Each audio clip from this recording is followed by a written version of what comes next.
morning. Just woke up. So today ngayon, pupunta ako ngayon sa airport ng New Zealand, Auckland. Susunduin ko yung parents ko.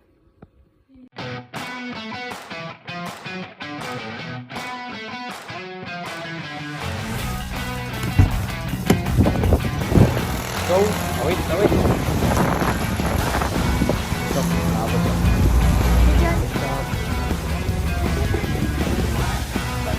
Para sa ating parents.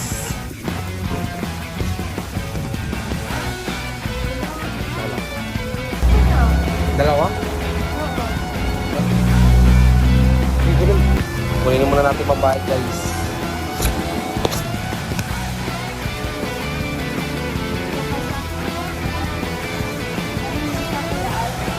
Ha? Ikaw? Flowers lang naman eh. Sabi ni mama doon. Iluto sa kami, guys, bumili ng flowers para sa aking parents kasi darating sila mamaya. Yan. So, di makakasundo yung aking manager. So, ilutusin na lang ako ng bumili ng flowers.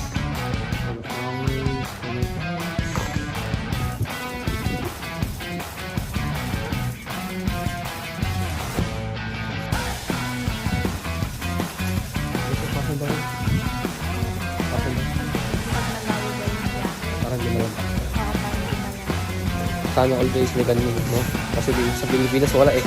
Basta lang basta lagay lang. Dito may ganun sila. Hindi malanta agad kasi medyo malayo. Hindi naman medyo malayo. Like 20 minutes drive yung airport from our house. So 20 minutes or 15 minutes depends on traffic. Tara guys, ngayon papunta na tayo sa airport. Kasi guys,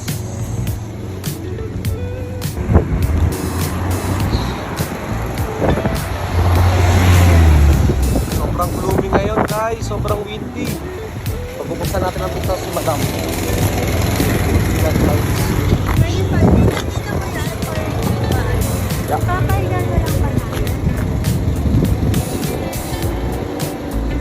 Sana naman sa darating na holiday, umaraw na kasi may long holiday ngayon guys eh. Guys, napunta na kami ngayon sa airport para mag-antay at magsundo sa aking parents. Napunta kami sa Auckland Airport.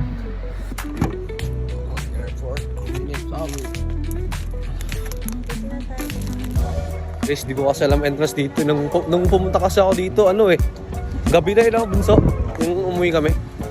Tsaka di ko pa alam eh. Ngayon, pangalawang beses ko lang pumunta sa airport. Uli. Sa international, guys. Yan.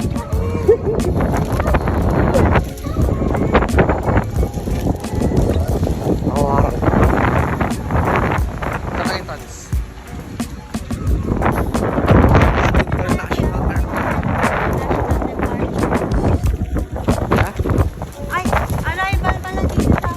Arrival. Yan, may Novotel. Ito pala yung guys, Novotel. Sa atin kasi may Novotel din eh. Yan, located yung Novotel sa atin sa Kopo eh. Sa atin lang yan, Novotel yan. Naayos pa yung airport guys, yung Auckland Airport. Hindi pa masyadong ayos. Pero maganda naman yan. Ni-expand nila bunso. Paano mo nalaman? Nung nakaraan pa yan eh. Yun eh. Umuwi kami ng Pinas. Hindi ko alam. Di ba sa trailer na lang tayo dito? Hindi ko alam eh. Alam ba? Talaga sa buong utak ko nun eh. Wala akong alam eh. Ngayon, titignan natin yung magiging reaction nila mama kasi mainit sa Pilipinas. Sobrang init. Ngayon, malamig. Sakto malamig yung windy. Ang lakas ng hangin guys. Titignan natin magiging reaction niya. Sa holiday sana guys, maganda yung panahon para magala ng mga ayos. Yan na guys, international arrivals. Wala namang sinabing no camera eh. So pwede tayo mag-camera. International arrivals. This is the airport. Yan. Dito ko yan. Dito sa Auckland. Diyan ka dumating, di ba? Yan, dito pala. Pipicture natin mamaya dyan yung magulang ko. London na. CX113. Landed na guys. Waiting na lang tayo sa kanila lumabas. Yun na lang tayo guys. Mag-wait na lang tayo. Nakakaya kasi mag-vlog eh. Ito na kami. Yung bunso yan. Ayan, Pong CX-113. Nandun na sila. Galit na nga. Okay, kaya.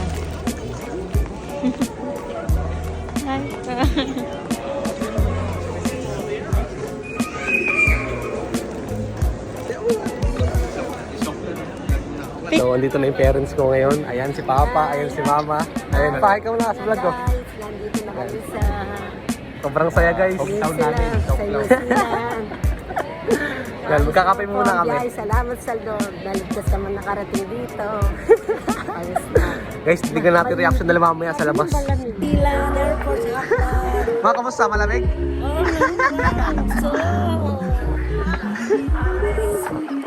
Guys, di pa kasi winter eh. Di pa winter ma. Sobrang lamig naman kayo. Wala nang init sa Pilipinas. Ma, kamusta? Malamig? Mainit? Malamig. Saka mag-ilig. Wala pang winter pa, wala pang winter. Bulaklak lang na kayo, no? Yan o, sige o, yan o. Inggitin nyo. Ay, papalaklak pa.